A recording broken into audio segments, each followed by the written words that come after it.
Hello बच्चों, कैसे हैं आप लोग। स्वागत है आपका आपके अपने YouTube चैनल बोर्ड हैकर में।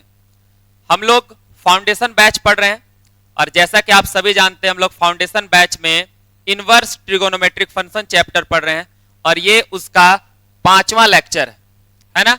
इसके प्रीवियस वीडियो में हमने सीखा कि कैसे फंक्शन को इनवर्स फंक्शन लिखा जाता है, साइन का साइन इनवर्स कैसे लिखना है, कॉस का कॉस इनवर्स कैसे लिखना है, टेन का टेन इनवर्स कैसे लिखना है, और हम लोग डिटेल में सारे चीजों को बहुत अच्छे से सीख रहे हैं।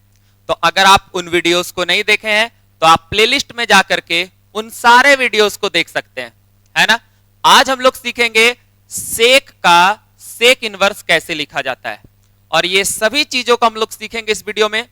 आपको यहां पर बहुत सारे कॉन्सेप्ट देखने को मिलेंगे और साथ ही आपको कुछ ऐसे क्वेश्चन दिए जाएंगे जो आपके होमवर्क होंगे, है ना। तो आपको होमवर्क भी प्रॉपर मिलने वाला है। तो जो भी बच्चे इस वीडियो को देख रहे हैं तो आपको अंत तक इस वीडियो को देखना है। तो आइए हम लोग वीडियो को शुरू करते हैं और एक छोटे से एग्जांपल से हम लोग सीखते हैं कि कैसे सेक का सेक इनवर्स निकाला जाता है। सबसे इंपॉर्टेंट, सेक इनवर्स का डोमेन और रेंज क्या होता है वो भी हम लोग जानेंगे, ठीक है, कि सेक इनवर्स का डोमेन और रेंज क्या होता है। कोई दिक्कत? शुरू किया जाए, चलिए शुरू करते हैं। तो सबसे पहले यहां पर आप देख रहे हैं एक तरफ लिखा हुआ है ट्रिगोनोमेट्रिक फंक्शन और दूसरी ओर लिखा हुआ है इनवर्स ट्रिगोनोमेट्रिक फंक्शन। सबसे पहले मैं आपको बताता हूं कि सेक को सेक इनवर्स कैसे लिखते हैं। जैसे यहां पर आप देख रहे हो कि सेक 60 डिग्री इज इक्वल टू होता है 2, सेक 60 डिग्री इज इक्वल टू 2 होता है। अब अगर सेक 60 डिग्री इज इक्वल टू 2 है और अगर हमको क्या करना है, इसका इनवर्स लिखना है, तो ये जो आप यहां पर सेक देख रहे हो ये हम लोग राइट साइड लेकर के आ जाएंगे और यहां पर हो जाएगा सेक इनवर्स। ये जब हमारा राइट साइड में आ गया तो हो गया sec inverse 2 is equal to 60 degree. चलो एक बार और करके देखते हैं। जैसे यहां पर लिखा हुआ है सेक 300 डिग्री, सेक 300 का होता है वैल्यू 2।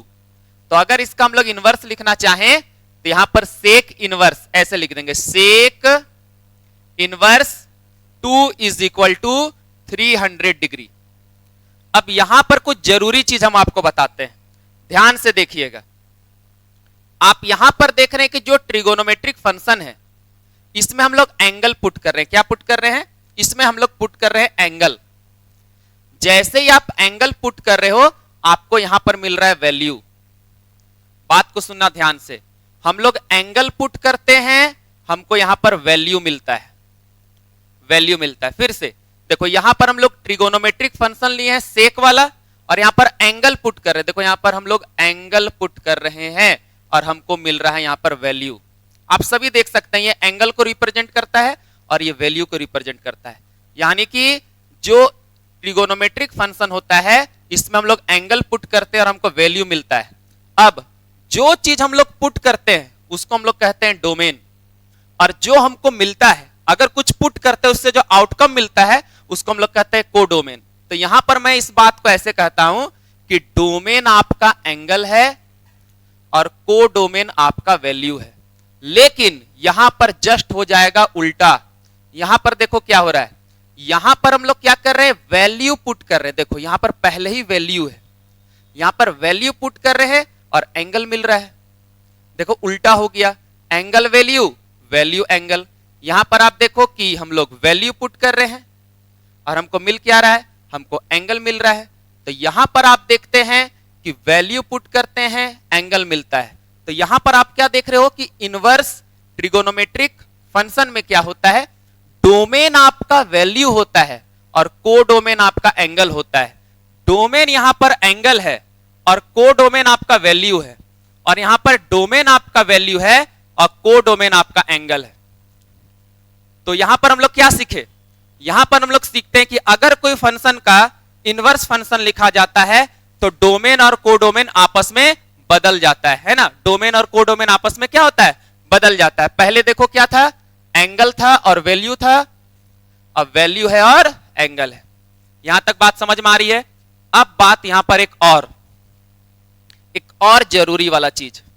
अब तुम यहां पर देख रहे हो कि अगर हमको सेक इनवर्स का वैल्यू यहां पर अगर हमको निकालना है, सेक इनवर्स वाला यहां पर क्वेश्चन दिया हुआ रहेगा, सेक इनवर्स वाला है ना, चेंज कर लेते हैं।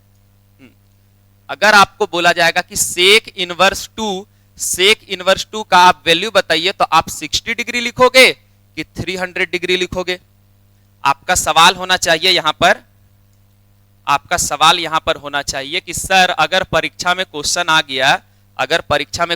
गया कि sec inverse 2 is equal to 60 degree होगा कि sec inverse 2 is equal to 300 degree होगा, आप आंसर बताइए। तो हम बोलेंगे कि हम लोग को लेना है 60 डिग्री, हम लोग को लेना है 60 डिग्री वाला। तो आप बोलोगे कि सर 60 डिग्री क्यों ले रहे हैं? तो मेरा आंसर होगा क्योंकि 60 डिग्री 0 और 180 डिग्री के बीच में आ रहा है। आप बोलोगे कि 0 और 100 के बीच वाला ही एंगल को क्यों लेते हैं? हम लोग 0 और 360 तक के बीच वाला एंगल को क्यों नहीं लेते हैं? तो मेरा आंसर है क्योंकि 0 से 180 डिग्री का जो वैल्यू होता है, 0 से जो पाई का वैल्यू होता है, वो हमारा होता है प्रिंसिपल वैल्यू, वो हमारा होता है प्रिंसिपल वैल्यू होता है। अब आप बोलोगे कि प्रिंसिपल वैल्यू होता है, तो प्रिंसिपल वैल्यू कैसे आपको पता चलेगा कि 0 से लेकर के पाई तक होता है? तो ये सारे सवालों का जवाब आपको मिलेगा इसी वीडियो में, ठीक है? तो फिर से मैं अपने बातों को क्लियर कर देता हूं। सेक इनवर्स 2 का वैल्यू 60 डिग्री होता है और सेक इनवर्स 2 का वैल्यू 300 डिग्री दोनों होता है, लेकिन कौन सा आंसर लिखेंगे? इसको लिखेंगे। क्यों? क्योंकि ये 0 और पाई के बीच में आ रहा है। ये 60 डिग्री, ये वाला जो 60 डिग्री है, ये 0 और पाई के बीच में आ रहा है, और अगर ये 0 और पाई के बीच में आएगा तो हम लोग को ये वाला आंसर लिखना है, ये वाला आंसर को नहीं लिखना है। क्यों ऐसा करना है? क्योंकि ये प्रिंसिपल वैल्यू है। तो प्रिंसिपल वैल्यू क्या होता है, कैसे प्रिंसिपल वैल्यू निकालते हैं, इसके सारे प्रीवियस वीडियो में हम लोग साइन इनवर्स, कॉस इनवर्स और टेन इनवर्स का प्रिंसिपल वैल्यू निकाल चुके हैं। आज हम लोग सीखेंगे सेक इनवर्स का कैसे प्रिंसिपल वैल्यू निकाला जाता है ना? चलो, तो सबसे पहले मैं आपको एक बात बता दूं कि अगर कोई फंक्शन का इनवर्स फंक्शन लिखना है, अगर कोई फंक्शन का इनवर्स फंक्शन लिखना है, तो वो फंक्शन को 2 कंडीशन से गुजरना होगा।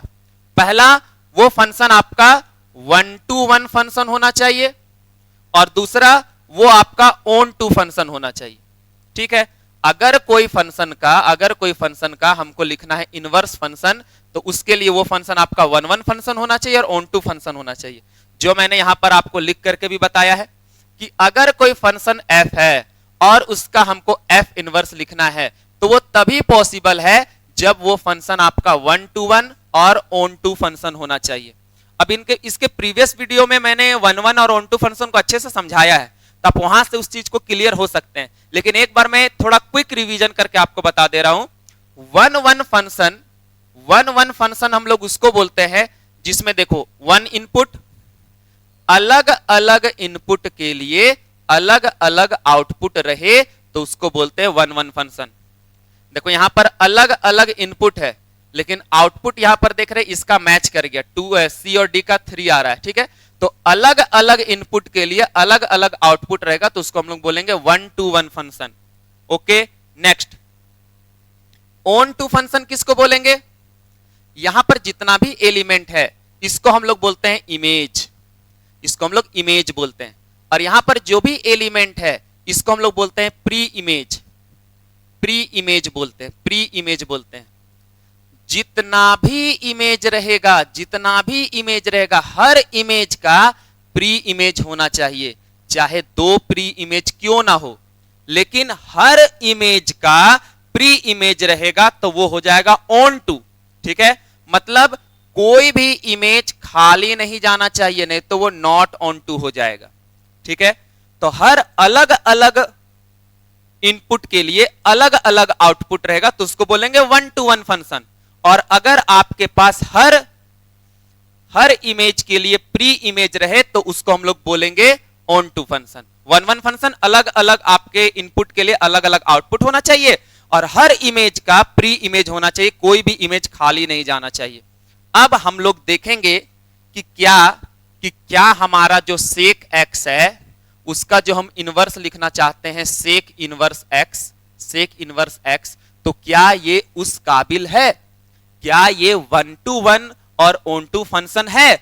अगर 1 to 1 और ऑन टू फंक्शन रहेगा तभी तो हम लोग क्या कर सकते हैं, इसका इनवर्स लिख सकते हैं। तो आइए हम लोग चेक करते हैं। अच्छा, यहां पर एक बात मैं बता दूं कि जब हम लोग किसी फंक्शन का डोमेन और कोडोमेन लिखते हैं तो इस फंक्शन का आप देख पा रहे होंगे, इस फंक्शन का जो डोमेन है ये डोमेन को रिप्रेजेंट कर रहा है, ये वाला डोमेन को रिप्रेजेंट कर रहा है और ये वाला कोडोमेन को रिप्रेजेंट कर रहा है।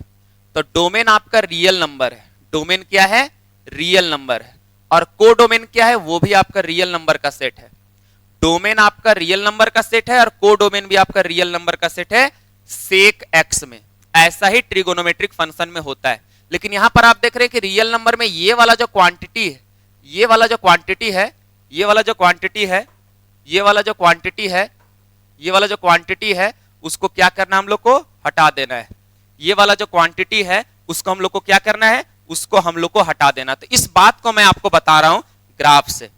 ग्राफ से देखिए, ग्राफ से कोई भी फंक्शन जो हमारा होता है सेक एक्स का, उसमें जो आपका डोमेन होता है, उसमें जो आपका डोमेन होता है, उसमें जो डोमेन होता है वो आपका होता है कि 2, देख लो बच्चा, उसमें होता है 2n+1 2n+1 2n+1 और यहां पर हो जाएगा, और यहां पर हो जाएगा, और यहां पर हो जाएगा π/2 है ना, 2n+1 π/2 यहां पर हो गया।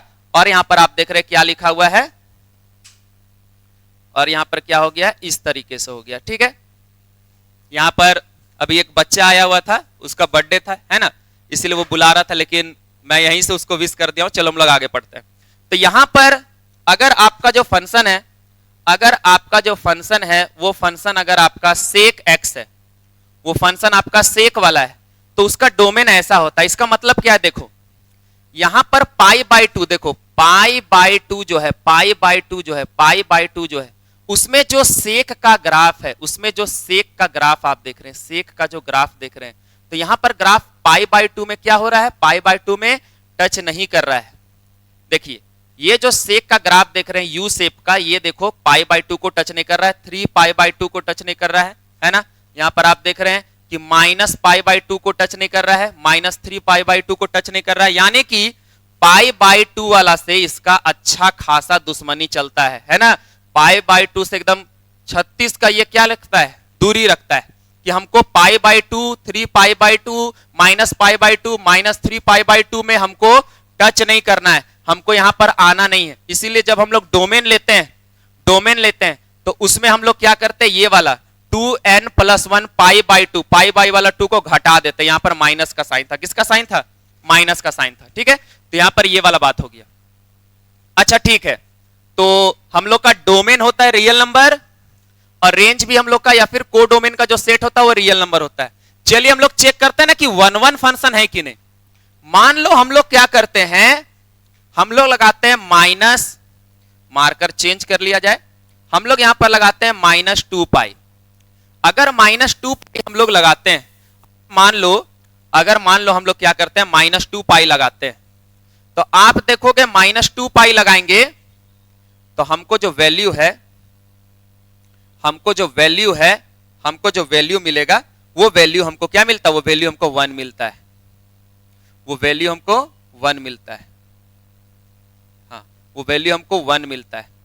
देखिए जब हम लोग क्या किए, x में वैल्यू -2π लगा दिया तो हमको वैल्यू 1 मिल गया। और जब हम लोग 0 लगाते हैं तब भी हमको वैल्यू 1 मिलता है। तो अलग अलग इनपुट के लिए आउटपुट तो आपका सेम आ जा रहा है, मतलब ये 1 फंक्शन नहीं है, मतलब ये 1 फंक्शन नहीं है, क्योंकि अलग अलग आपका इनपुट के लिए सेम आउटपुट आ गया, सेम आउटपुट आ गया।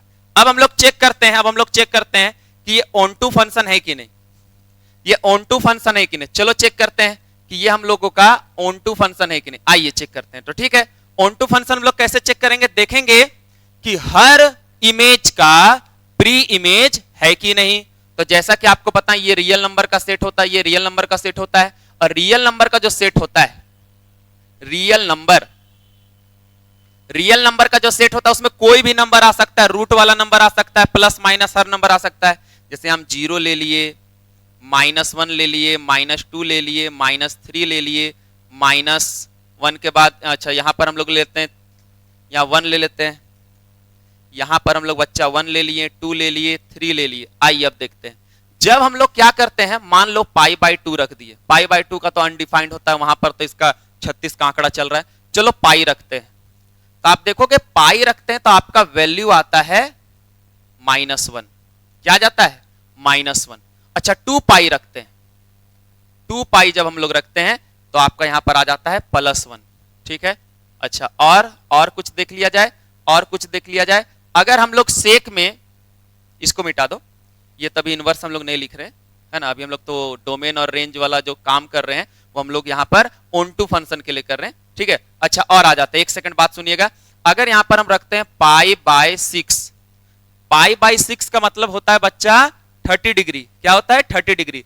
तो सेक 30 डिग्री का वैल्यू होता है 2/√3। क्या होता है? 2/√3। तो 2/√3 है,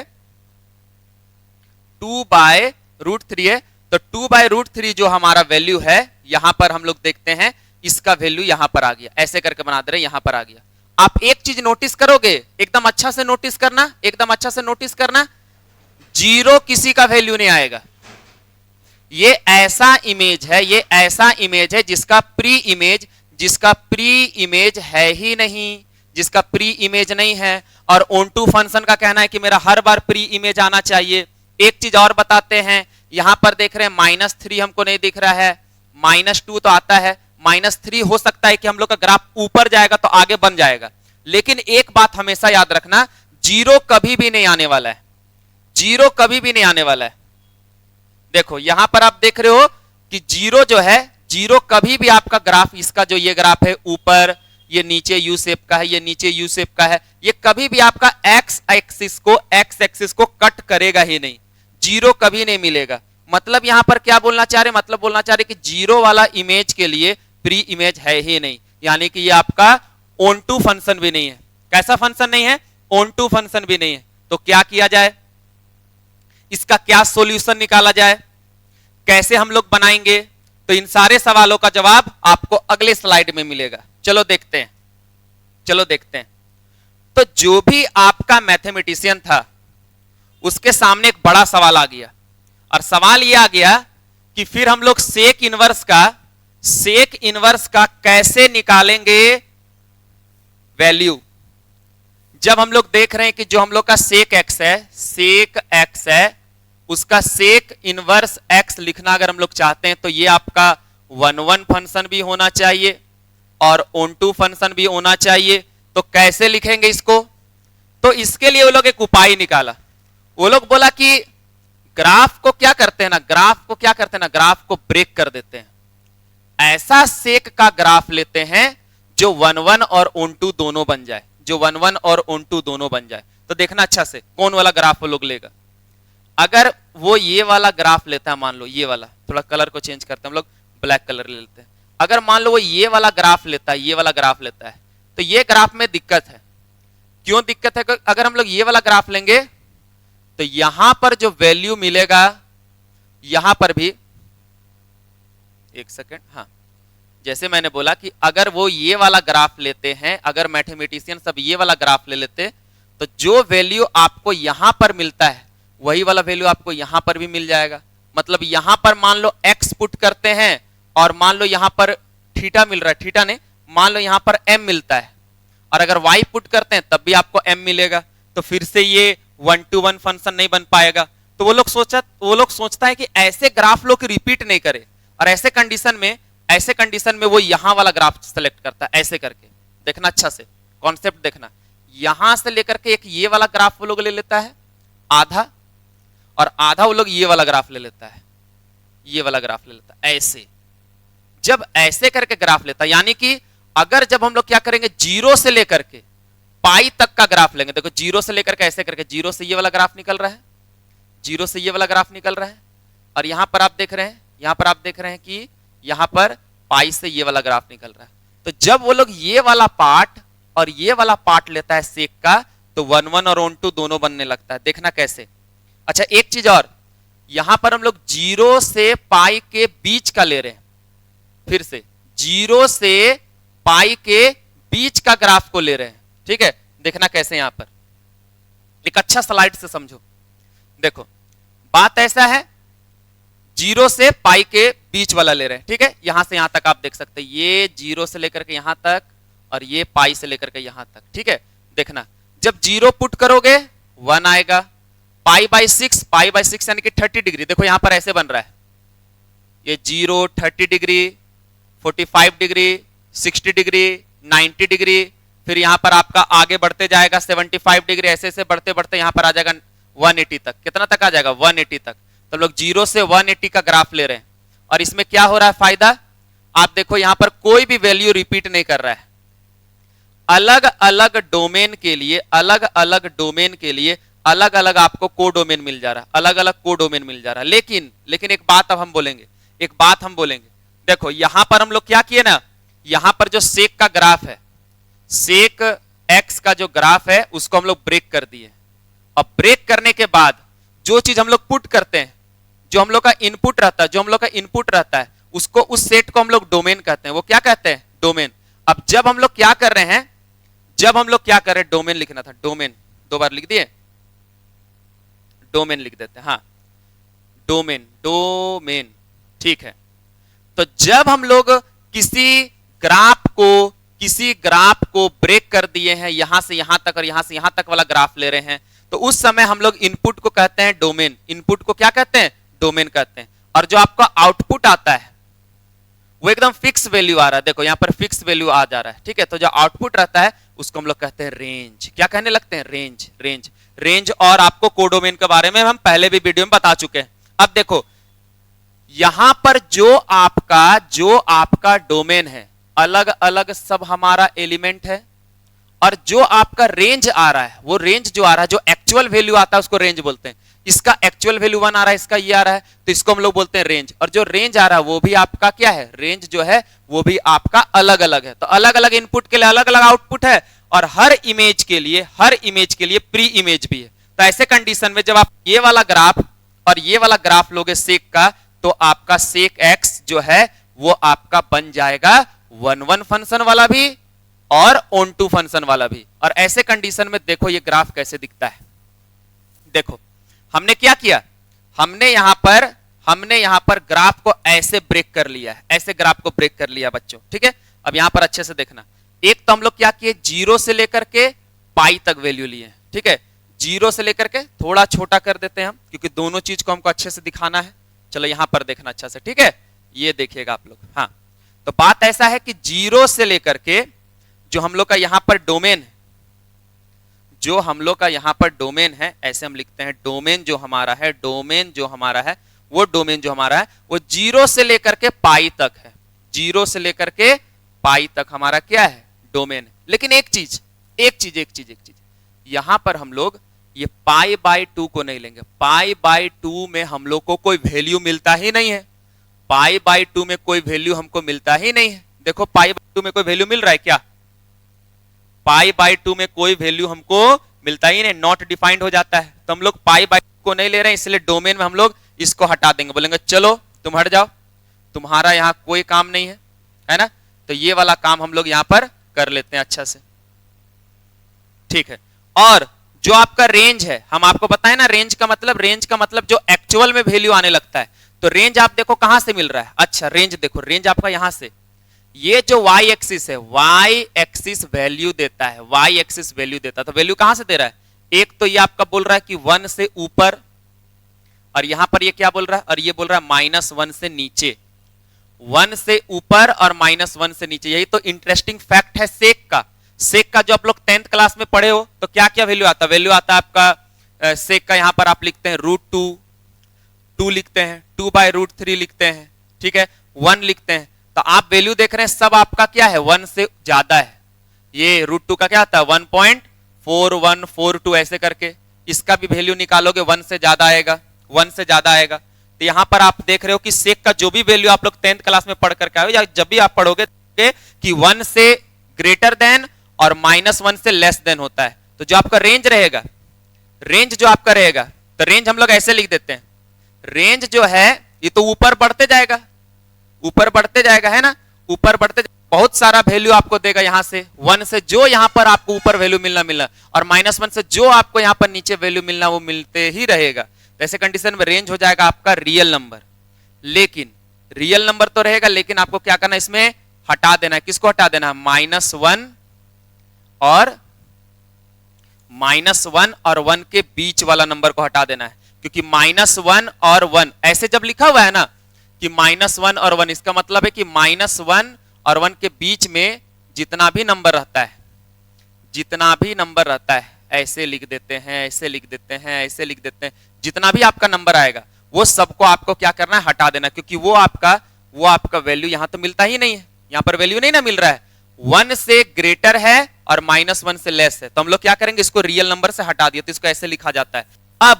अब जब हम लोग इसका इनवर्स लिखना चाहें तो बिल्कुल सेक का इनवर्स लिख सकते हैं। सेक का इनवर्स क्यों लिख सकते हैं? क्योंकि ये 1 और ऑन टू फंक्शन दिखा रहा है इस वाले डोमेन और इस वाले रेंज में। इस डोमेन में और इस रेंज में हम लोग देख रहे हैं कि सेक का 1 और ऑन टू फंक्शन दोनों बन जा रहा है ना। तो ऐसे कंडीशन में हम लोग जानते हैं कि जब भी हम लोग सेक इनवर्स लिखते हैं, यहां पर मिस्टेक हो गया बच्चा, यहां पर हम लोग लिखेंगे क्या, यहां पर हम लोग लिख देंगे सेक इनवर्स, है ना, यहां पर हम लोग लिख देंगे सेक इनवर्स एक्स। तो सेक इनवर्स एक्स का जब ग्राफ बनेगा, अगर आप पेशेंस के साथ देख रहे हैं तो मजा आएगा, क्योंकि क्वेश्चन आने वाला है। तो सेक इनवर्स एक्स का अगर आपको लिखना है डोमेन, क्या लिखना है? डोमेन। तो सेक इनवर्स का डोमेन देखो, रेंज को देख करके लिखेंगे, डोमेन आपका ये हो जाएगा। डोमेन क्या हो जाएगा? डोमेन हो जाएगा रियल नंबर, लेकिन उसमें माइनस करेंगे ये -1 और 1 के बीच वाला नंबर को, और जो आपका रेंज है, रेंज क्या हो जाएगा? तो रेंज हो जाएगा 0 से पाई। यही तो याद रखना है, रेंज 0 से पाई रहता है, -π/2 को लेना नहीं। क्यों? क्योंकि रेंज जो देखो -π/2 में आपको वैल्यू मिल रहा है क्या? देखो यहां पर क्या है, यहां पर पहले थोड़ा साफ सफाई कर लिया जाए। यहां पर आप देख रहे हैं कि पहले आपका एक्स एक्सिस में, हटाओ इसको, पहले आपका एक्स एक्सिस में 0 और पाई दिख रहा था, 0 और पाई दिख रहा था। अब यहां पर आप देखोगे वाई एक्सिस में आपको 0 दिख रहा है और पाई दिख रहा है। ठीक है, इसको हटा देते हैं। हाँ, 0 दिख रहा होगा और पाई दिख रहा होगा, है ना, क्योंकि यहां पर कन्वर्ट हो गया। जो डोमेन है वो रेंज बन चुका है, जो रेंज है वो डोमेन बन चुका है, क्योंकि इनवर्स में उल्टा हो जाता है। क्या हो जाता है? उल्टा हो जाता है। ठीक है, डोमेन रेंज आपस में बदल जाते हैं। अब तुम वैल्यू देखो, यहां पर 1 से आगे का वैल्यू मिलेगा, 1 से आगे का वैल्यू इधर बढ़ते जाएगा, और यहां पर -1 से इधर और पीछे ये चलते जाएगा। तो जो आपका डोमेन है, यानी कि ये जो एक्स एक्सिस देख रहे हैं ना, एक्स एक्सिस में जो आप वैल्यू पुट कर रहे हैं वो 1 से आप क्या कर रहे हैं, वो 1 से आप बड़ा वाला पुट कर रहे हैं और -1 से छोटा वाला पुट कर रहे हैं। कहां पर? एक्स एक्सिस को देख सकते हैं। तो इसीलिए आपका जो डोमेन है वो सारा रियल नंबर होगा, एक्सक्लूडिंग -1 to 1। क्या बात समझ में आया? ठीक है, तो यही आपका है डोमेन और रेंज किसका? सेक इनवर्स एक्स का। एक बार फिर से इस बात को मैं क्लियर कर दूं कि सेक इनवर्स एक्स का जो डोमेन होता है वो होता है आपका डोमेन, जो आपका होता है वो होता है रियल नंबर। लेकिन यहां पर आपको -1 और 1 वाला नंबर के बीच वाले को नहीं लेना है। क्यों नहीं लेना है? क्योंकि आप देख रहे हैं कि जो आप वैल्यू पुट करेंगे, जो आप एक्स एक्सिस बताता है क्या क्या वैल्यू पुट कर रहे हैं। तो जैसे जैसे आप वैल्यू पुट करते जाओगे तो आप देख रहे हो कि वैल्यू आप 1 के बाद वाला को ले रहे हैं और -1 के पीछे वाला को ले रहे हैं। यहां जो बीच में वैल्यू है इसको ले रहे हो क्या? ये जो बीच वाला जो वैल्यू है, यहां पर मैं इसको पिंक कलर से कर दे रहा हूं, ये वाला वैल्यू आप ले ही नहीं रहे हो। इस वैल्यू में आपका ग्राफ कोई वैल्यू नहीं दे रहा है, इसीलिए जो आपका पुट करने वाला चीज है, जो डोमेन है, उसमें दुनिया का सारा रियल नंबर आ जाएगा, लेकिन सिर्फ -1 और 1 के बीच वाला नहीं आएगा। और जो आपका रेंज है, रेंज जो आपका है वो 0 से पाई तक हम लोग रिस्ट्रिक्ट किए हैं डोमेन को, इसीलिए रेंज हमारा ये आया है। लेकिन यहां पर आपको पाई बाई 2 नहीं लेना है, क्योंकि पाई बाई 2 में 36 का आंकड़ा चलता है इसका, है कि नहीं? पाई बाई 2 में देख रहे हो ना, पाई बाई 2 में देख रहे हो, ये ग्राफ दिख रहा है, देखो यहां पर ये जो ग्राफ आप देख रहे हो यहां पर, ये पाई बाई 2 का वैल्यू है। हमको पाई बाई 2 वैल्यू मिल रहा है क्या? नहीं मिल रहा है, क्योंकि यहां पर ये जो ग्राफ है ऐसे करके जा रहा है और देखो स्पर्श नहीं कर रहा है, और यहां पर जा रहा है ये स्पर्श नहीं कर रहा है, ठीक है? इसको एसिम्पटॉट्स बोलते हैं। एसिम्पटॉट्स में क्या होता है कि जो आपका ग्राफ होता है वो लाइन को टच नहीं करता है।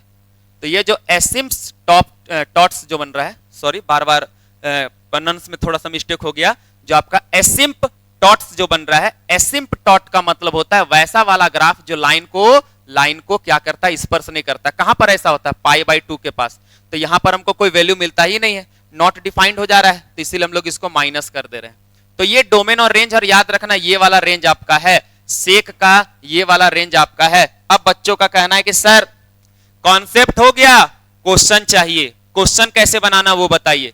तो अब आपको बोला गया है प्रिंसिपल वैल्यू निकालना है। प्रिंसिपल वैल्यू किसका? सेक इनवर्स 2 का। अब प्रिंसिपल वैल्यू का मतलब है कि जो आपका रेंज है, जो वीडियो के स्टार्टिंग में बोल रहा था कि 0 से लेकर के पाई तक रहता है, और इसमें पाई बाई 2 को हटा देना है, क्योंकि पाई बाई 2 के समय हम लोग का जो सेक इनवर्स का ग्राफ होता है वो बिहेव करता है एसिम्पटॉट्स के जैसा, और एसिम्पटॉट जो होता है वो आपका ऐसा ग्राफ का लाइन होता है जो उस ग्राफ को ऐसे करके टच नहीं कर रहा था, ऐसे करके जा रहा था, है ना? एसिम्पटॉट्स बन जाता है। ओके, तो यहां पर आप देखिए कि सबसे पहले जो क्वेश्चन दिया हुआ रहेगा उसको हम लोग लिखेंगे let theta is equal to sec inverse 2। यहां पर आप y भी मान सकते हैं, क्योंकि हम लोग जानते हैं इससे हम लोग को थीटा मिलेगा। अब यहां पर हम लोग क्या करेंगे, सेक इनवर्स को इधर लेके आ जाएंगे, तो sec theta is equal to 2 हो गया। अब हम लोग जानते हैं क्या जानते हैं कि range of sec inverse is 0 to pi excluding pi by 2। अब यहां पर तो अगर आप लोग का sec theta is equal to 2 है, और यहां पर रेंज जो है, रेंज क्या है? पाई 0 से पाई तक है, 0 से पाई तक है, और माइनस पाई बाई 2 है, तो यहां पर हम लोग इसको क्या करेंगे, ऐसे सेक थीटा लिख लेंगे, और यहां पर लिख सकते हैं सेक और 2 किसका होता है? 2 किसका होता है? तो सेक आपका 60 डिग्री, सेक 60 डिग्री, 3 6 18, हाँ, ये सेक 60 डिग्री का वैल्यू आपका क्या होता है? सेक 60 डिग्री का जो वैल्यू है वो आपका हो जाता है 2। तो इस कंडीशन में हम लोग क्या करेंगे, 2 के जगह हम लोग ये पुट कर देंगे सेक 60 डिग्री। अब ये वाला जो वैल्यू है, ये वाला जो वैल्यू आप लिख रहे हैं, है ना, ये वाला जो वैल्यू आप लोग लिख रहे हैं, ये तभी लिख सकते हैं, ये वैल्यू तभी लिख सकते हैं जब आपका ये जो वैल्यू है, ये जो एंगल का वैल्यू है इस रेंज में आना चाहिए, तभी आप लिख सकते हैं। और यहां पर लिखना आपको theta is equal to pi by 3 आ गया। तो क्या आपका आंसर है? तो B option pi by 3 is the right answer. ऐसे आपका ऑब्जेक्टिव में आएगा, लेकिन एक हम लोग सब्जेक्टिव वाला क्वेश्चन सीखेंगे। तो आइए देखते हैं हम लोग अपना अगला क्वेश्चन। और जैसे ही ये बेसिक वाला क्लास खत्म हो जाएगा, जैसे साइन कॉस 10 का बता दिया, अभी मैंने सेक का बता रहा, नेक्स्ट जो वीडियो आएगा वो कॉसेक का होगा, और एक वीडियो कॉट का आएगा। उसके बाद हम लोग धुआंधार तरीके से क्वेश्चंस बनाएंगे, है ना, क्वेश्चंस बनाएंगे। आइए इस क्वेश्चन को देखते हैं। अच्छा, यहां पर आ गया आपका, इस जगह मिस्टेक है, यहां पर होगा सेक, यहां पर हम लोग को लिख देना है सेक, ठीक है। तो यहां पर हम लोग लिखेंगे कि let theta is equal to sec inverse -2 by root 3, -2/√3 हो गया, है ना। अब आपको क्या करना है, ये सेक को इधर लेकर जाना, तो हो जाएगा sec theta is equal to -2/√3। अब यहां पर तुम लोग को अपना दिमाग खोलना है। क्यों? अब देखो क्या क्या कॉन्सेप्ट हम तुम लोग को बता रहे हैं, क्या कॉन्सेप्ट आपको बताया जा रहा है, ध्यान से बातों को सुनिएगा, ठीक है। ये वाला चीज को तो अभी मैं यहां पर रख देता हूं, आई होप आपको दिख रहा होगा। हाँ चलिए, दिख रहा है, थोड़ा सा ऐसे कर दे, चलो दिख रहा है। आओ सुनो बात को। सबसे पहले यहां पर तुम देख रहे हो कि सेक का जो वैल्यू है वो आ रहा है नेगेटिव में। किस में आ रहा है? नेगेटिव में। और यहां पर आपको पता है कि range of sec inverse is 0 to pi excluding -π/2, excluding -π/2। ठीक है, तो यहां पर अगर आप क्या करोगे, आप जैसे जानते होगे कि सेक यहां पर सेक π/6 का वैल्यू आता है 2/√3। सेक π/6 का वैल्यू आता है 2/√3, लेकिन यहां पर तो -2/√3 है। और -2/√3, अब यहां पर एक नया बात सुनिए कि यहां पर π/6 को अगर यहां माइनस है, अगर यहां पर माइनस है, तो हम अगर ऐसे लिख देंगे कि sec theta is equal to sec, और वहां पर π/6 का 2/√3 है, तो -2/√3 का -π/6 लिखोगे और तुम लिख दोगे थीटा इज इक्वल टू -π/6, तो ये आंसर गलत हो जाएगा। अच्छा, क्यों गलत हो जाएगा? क्योंकि अपना रेंज में नहीं आ रहा है। जितना रेंज है, रेंज से बाहर चल जा रहा है। यहां पर आप देख रहे हो ना, 0 से लेकर के पाई यानी कि पॉजिटिव वैल्यू है, ये -π/6 नेगेटिव कैसे आएगा? तब ऐसा कंडीशन में क्या करेंगे? ऐसे कंडीशन में क्या करेंगे? तो कुछ छोटा छोटा चीज आपको हम बता रहे हैं जो बहुत काम का है। सबसे पहले आपको क्या करना है कि जब भी वैल्यू नेगेटिव में आता है, तो आप देखना कि इसका पॉजिटिव वैल्यू का एंगल क्या है। इसका पॉजिटिव वैल्यू का एंगल क्या है? तो इसका पॉजिटिव वैल्यू का एंगल जो है वो एंगल आ गया π/6। क्या आ गया? π/6। इसको हम लोग बोलते हैं रेफरेंस एंगल। रेफरेंस एंगल, ठीक है। रेफरेंस एंगल से हम लोग नेगेटिव वैल्यू वाला का ओरिजिनल एंगल को निकाल सकते हैं कि एक्चुअल में -2/√3 कैसे आएगा। अब उसको पता करने के लिए आप यहां बात देखो, सिर्फ कॉन्सेप्ट यहां पर हम आपको बता रहे हैं कि अगर सेक का वैल्यू नेगेटिव है, तो आप जानते हैं हम लोग का यहां हो जाता है 0, यहां हो जाता है π/2, यहां पर हो जाता है पाई, और यहां पर हो जाता है 3π/2, और यहां पर हो जाता है 2π। तो यहां पर सारा पॉजिटिव होता है फर्स्ट क्वाड्रेंट में, लेकिन जो कॉस जो आपका है वो सेकंड वाला क्वाड्रेंट और थर्ड वाला क्वाड्रेंट में नेगेटिव होता है। कॉस क्यों बता रहे हैं? तो कॉस का ही उल्टा तो सेक होता है, तो जो कॉस के साथ होगा सेक के साथ होगा, है ना? जो कॉस के साथ होगा वही सेक के साथ होगा, है कि नहीं? तो यहां पर आप देखोगे कि आपका जो सेक है, आपका जो सेक यहां पर है, इस जगह सेक आपका रहेगा और इस जगह आपका सेक रहेगा, क्योंकि सेक हो जाता है नेगेटिव सेकंड वाला क्वाड्रेंट में और थर्ड वाला क्वाड्रेंट में। लेकिन आप जानते हो कि आपका लिमिट तो यहीं तक चल रहा है, 0 से लेकर के पाई तक लिमिट चल रहा है। तो आपको यह समझना है कि अगर सेक का वैल्यू नेगेटिव में आया और हम लोग का रेंज इतना ही है, तो सेक जरूर इसी में नेगेटिव आया होगा। और अगर सेक इस पर नेगेटिव आया है, और अगर सेक आपका इस पर नेगेटिव आया, अब आप यहां पर बात को सुनो, है ना? यहां को ठीक है, दिख रहा है। अगर आपका सेक थीटा का वैल्यू नेगेटिव है, तो वो सेकंड क्वाड्रेंट में, ठीक। और क्या बात बताना है सेकंड क्वाड्रेंट में? तो अगर सेकंड क्वाड्रेंट में है और आपको ये नेगेटिव वाला वैल्यू का ओरिजिनल वाला एंगल निकालना है, क्योंकि एंगल तो आपका सेकंड क्वाड्रेंट में है, तो वो एंगल का वैल्यू क्या होगा, उसको फाइंड करने के लिए आपको ऐसे लिखना है। जो वो एंगल है अल्फा, वो आपको मिलेगा जब आप पाई में माइनस कर दोगे थीटा को। आप बोलोगे पाई में माइनस क्यों कर रहे हैं? क्योंकि रेफरेंस एंगल, जो आपका रेफरेंस एंगल आया है, रेफरेंस एंगल सेकंड क्वाड्रेंट में आपका सेक वाला चीज है, तो पाई से माइनस करेंगे तब ना सेकंड क्वाड्रेंट में आएंगे। कुछ बच्चा होशियार वाला बोलेगा सर π+2 भी तो कर सकते हैं, π+2 करेंगे तब भी तो हम सेकंड क्वाड्रेंट में आ जाएंगे। सर बिल्कुल सही है, लेकिन रेफरेंस एंगल के थ्रू हम लोग क्या करते हैं, सिर्फ पाई से माइनस करके सेकंड क्वाड्रेंट वाले एंगल को निकालते हैं। ठीक है, तो यहां पर हम लोग क्या करेंगे, अब आंसर लेने वाले हैं। तो ये सारा चीज को हटाते हुए हम लोग फिर से आ जाते हैं। जो भी चीज आपको बताया गया एक बार आप वीडियो को प्रीवियस करके अच्छे से देख लीजिएगा। सारे चीजों को मैं अच्छे से तोड़ तोड़ करके बताया हूं। अब आ जाते हैं जो को समझना है। समझना क्या है बातों को, कि यहां पर सेक थीटा का वैल्यू नेगेटिव है, तो इसके लिए हम लोग डायरेक्ट इसका नेगेटिव वैसे करके नहीं लिख सकते कि π/6 नेगेटिव आ जाएगा, क्योंकि हम लोग के रडार से बाहर चल जा रहा है। तो ऐसे कंडीशन में हम लोग यहां पर लिखेंगे सेक थीटा और यहां पर लिख देंगे सेक और पाई माइनस और जो रेफरेंस एंगल है, रेफरेंस एंगल क्या है, π/6 लिख देंगे। ऐसे करने से आप देखोगे sec theta is equal to आप देखोगे sec theta is equal to यहां पर हो जाएगा सेक 5π/6 और ये हो जाएगा थीटा इज इक्वल टू π/6।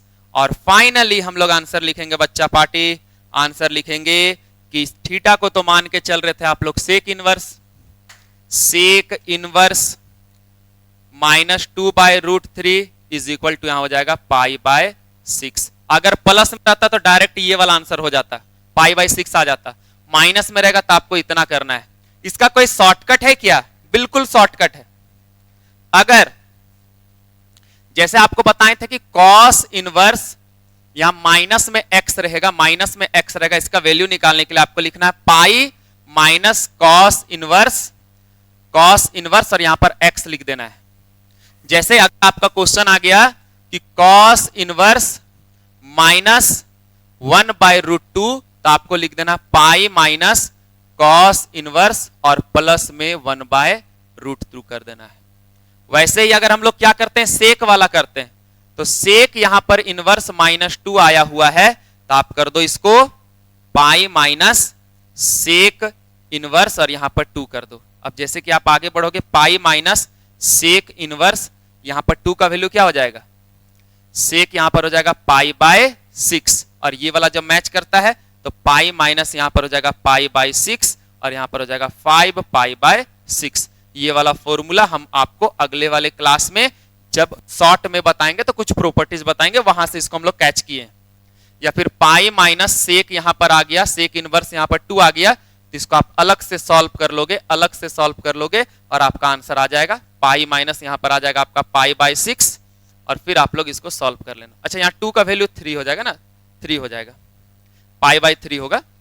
वो प्रीवियस क्वेश्चन हम सोच रहे थे π/3 होगा, तो यहां पर आ जाएगा 2 पाई। यहां पर हम लोग लिख लेते हैं, यहां पर हो जाएगा 2 पाई,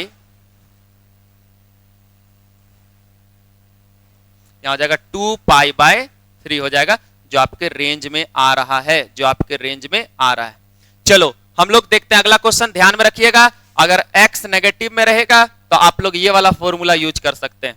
चलिए नेक्स्ट हमारा सवाल, एक और क्वेश्चन है, उसके बाद आपका होमवर्क रहेगा और फिर हम लोग अगले वीडियो में मिल रहे होंगे। ठीक है, आप लोग अगर अभी तक वीडियो में बने हुए हैं तो आप लोग बहुत अच्छा कॉन्सेप्ट सीख रहे हैं। और आप लोग कमेंट करिए, अगर आप वीडियो दूर तक देखते हैं, अंत तक देखते हैं तो कमेंट करिए, उससे हमें मोटिवेशन मिलता है आपके साथ पढ़ने का, आपके साथ मिलने का, है कि नहीं। चलिए आगे देखते हैं। बोला गया कि find the principal value of sec inverse, यहां पर डायरेक्ट लिख ही देते हैं, theta is equal to sec inverse 2 sin 3π/4। ठीक है, तो सबसे पहले हम लोग क्या करते हैं, इसको सॉल्व करते हैं। साइन, चलो साथ साथ लिखते चले, साथ लिखते चलते, ठीक है, साथ में लिखते हैं, चलो ठीक है। तो यहां पर हम लोग ऐसे करेंगे, हम लोग यहां पर लिखेंगे नाउ साइन 3π/4। तो इसका हम लोग क्या करेंगे, रेफरेंस एंगल निकाल लेंगे। तो रेफरेंस एंगल निकालने का जानते हो, पाई माइनस पाई बाय यहां पर 4 कर देंगे और यहां पर क्या हो जाएगा, साइन π/4, क्योंकि साइन जो आपका रहता है वो सेकंड क्वाड्रेंट में प्लस हो जाता है, तो पाई माइनस करे तो पॉजिटिव हो जाएगा। ठीक है, आगे यहां पर आ जाएगा वैल्यू, इसका वैल्यू आ जाएगा साइन 45 डिग्री का 1/√2। तो ये आपका वैल्यू आ गया है। तो इसको यानी कि यहां पर पुट कर देंगे। यहां पर हम लोग ऐसे लिखेंगे कि अब theta sec inverse 2 sec inverse 2 into यहां पर आ जाएगा 1/√2 और इससे ये कट गया और √2 आ गया, तो theta is equal to sec inverse यहां पर हो जाता है √2। इसका वैल्यू हमको निकालना है। आगे बढ़ते हैं, तो यहां पर आप देख रहे हो कि थीटा इज इक्वल टू आ गया आपका सेक इनवर्स √2 आ गया। पॉजिटिव में है तो पाई माइनस नहीं करेंगे, यहां पर हम लोग आगे लिखेंगे कि sec theta is equal to √2 sec theta. अब √2 किसका आता है? √2 आता है सेक π/4 का, और रेंज में भी आ जा रहा है। रेंज जो हमारा होता है वो होता है 0 से लेकर के पाई तक, एक्सक्लूड करना है -π/2 को। तो यहां पर आप देखोगे कि थीटा इज इक्वल टू आपका π/4 बिल्कुल रेंज में आ रहा है, और थीटा को आप क्या मान के चले? सेक इनवर्स यहां पर आ जाएगा π/2, और इस तरीके से हम लोग यहां पर लिख देंगे π/4, और ये आपका आंसर है। ठीक है, इस तरीके से आपको इस क्वेश्चन को बनाना है। अब बच्चा पार्टी क्या है आपके लिए? होमवर्क आप देख पा रहे हैं, ये माइनस वाला वैल्यू निकालना। अगर माइनस में रहेगा तो डायरेक्ट इसको लिख लेंगे पाई माइनस सेक इनवर्स यहां पर लिख देंगे -√2, -√2 ने +√2 लिख देंगे, क्योंकि इस पाई से माइनस कर दिए हम लोग, और इसका वैल्यू जस्ट हम लोग लाए हैं, इसका वैल्यू लाए हैं π/4। यहां पर आंसर हो जाएगा आपका 3π/4 आ जाएगा आंसर। ठीक है, तो इन सारे क्वेश्चंस को आपको अच्छे से बना लेना है। इसको तो हमने सॉल्व किया अभी, तो ये सब आपका होमवर्क है। सीबीएसई का भी क्वेश्चन आपको यहां पर देख पा रहे हैं। अगर आपको वीडियो अच्छा लग रहा है तो आप कमेंट जरूर करेंगे, और आपके साथ हम लोग फिर से मिलेंगे इसके अगले पार्ट में, जिसमें मैं आपको बताऊंगा कॉसेक इनवर्स एक्स का डोमेन और रेंज क्या होता है। तो ठीक है बच्चा पार्टी, इस वीडियो में बस इतना ही। मिलते हैं अगले वीडियो में। धन्यवाद, जय हिंद।